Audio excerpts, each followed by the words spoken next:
Aloha kako. Okay, so if you didn't watch the episode where I explained the mo'olelo of Waiakahiʻula, stop this video right now and check that one out first. I'm not playing with you, go do that.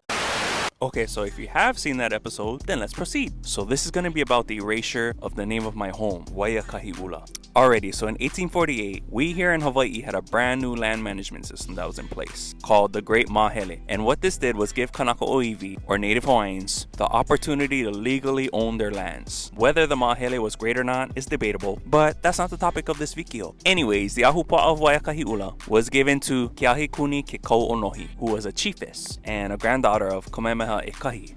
In 1851, she passes away, and all her lands are given to her husband, Ha'alelea. 4 years later, Ha'alelea passes unexpectedly, and all the lands that once belonged to him in Kekauonohi were now up for auction. This is where the Roman Catholic Church swoops in and purchases all of those lands for $40,000 in 1855. And these guys have some big and interesting plans for the ahupua'a of Waiakahiʻula. We'll get to that shortly. But in 1893, the illegal overthrow of the Hawaiian Kingdom government occurs, and the Republic of Hawaii was formed. This group consisted of haules who were very anti-Hawaiian and were also set on getting Hawaii annexed to the United States. Cause power. And then in 1896, Act 57 was put into place, which banned the Hawaiian language as a medium of instruction in all of our schools. And while all that was occurring, other haole businessmen and members of the Catholic Church on the island of Hawaii were already looking to take over the ahupua'a of Waiakahiʻula and change it to their liking, as colonizers do.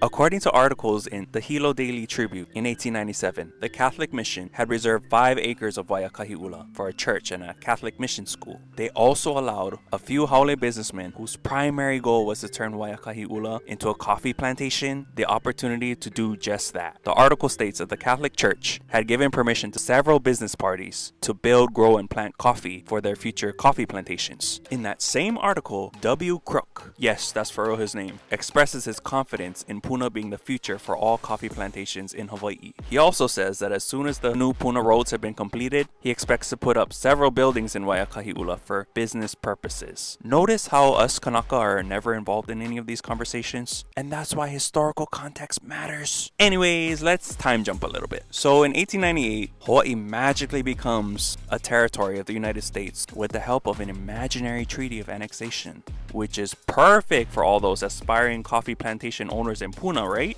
Nope. Because turns out the thin and acidic soils of Waiakahiʻula weren't that great for coffee or sugarcane cultivation, which was another huge thing in Puna at the time. And then in 1946, a massive tsunami came and took out a good chunk of the railways here on the east side of Hawaii. And that basically stopped all the Puna businesses from being able to distribute their products.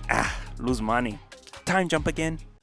It's 1959, and Hawaii illegally becomes the 50th state of the United States of America. And guess what? Haole businessmen are still going after Waiakahiʻula. In 1960, just a year after Hawaii was illegally taken, 2 haole men who were also California stockholders, M.A. Richley and George E. Hacker, worked together with Hilo Hawaii Development Corp. and announced that they had plans to build 2 brand new subdivisions, which were to be called Hawaiian Beaches and Hawaiian Parks. And in 1961, these 2 foreigners revealed via the Hawaii Tribune Herald that they were not only in the process of developing these brand new subdivisions, but they also planned to include a resort area, hotels along the coastline, and a shopping center, all in Waiakahiʻula. A promotional campaign then ran in the US from California to Las Vegas, where they were encouraging more haole to purchase lots in either the Hawaiian Beaches or Hawaiian Parks subdivisions. These promotional campaigns also included free hula shows and fully sponsored trips to those looking to purchase lots in these subdivisions. It was almost like they were trying to make Waiakahiʻula into the Hoʻikai of Puna, which is actually really sad because, Hoʻikai isn't even the true name of that aina either. In 1963,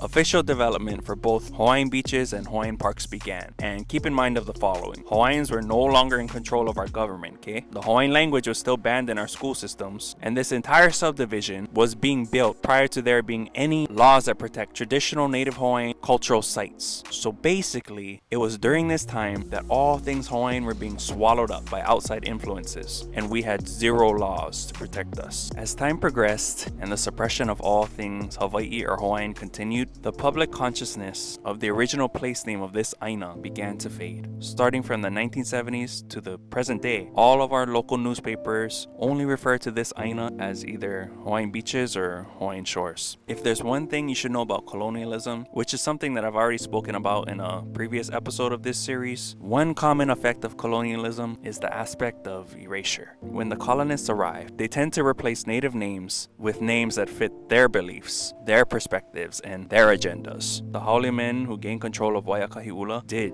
just this. Unfortunately, for the most part anyways, those haole men were successful in their mission. While there aren't any hotels or resorts down here in Waiakahiʻula, what you will find, especially along the coastlines, are crazy, massive, and expensive houses that most of us Kanaka could never afford. And then majority of us, myself included now, were not raised with knowing the true name of this place. And it seems like, for some reason, more and more non-Kanaka are moving into Waiakahiʻula without having any knowledge about this aina nor the history of Hawaii. So I leave you folks with this. According to the traditional mo'olelo of this aina, Waiakahiʻula was once made up of natives who were resilient and took no shit. When our leaders were out of line, we not only stood up to them fearlessly, but we put a kahea or a call out there to our akua, our elements, to assist us with dealing with these incompetent leaders. So this is my kahea to all those who have ever been cared for by this very aina. It's time to come home and return the favor. Because it turns out that the auha, or the canoe site that I spoke about recently, that's right here in Waiakahiʻula, was just the beginning of even bigger sites that are waiting to be acknowledged here. So stay tuned and stay pono, gangi, and I'll see you folks in the next Mokuna. Aloha.